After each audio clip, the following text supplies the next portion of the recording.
Yun, bubulunyakan ka niyan. May bulunyakan yan. Gusto mo tawagin ko yan. Tawagin ko yan ha. Pupunta sa akin yan. Ang pusa na yan.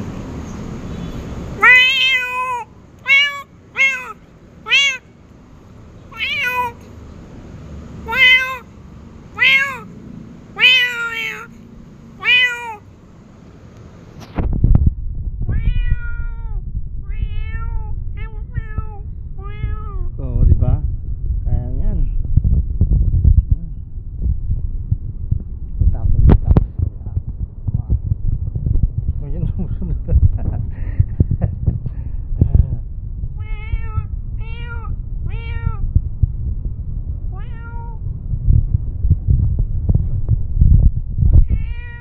Dito ka dito. Akit ka dito. Akit ka dito. Come. Oh, di ba? Kakaintindi ng salita ko lapan niya. Oh.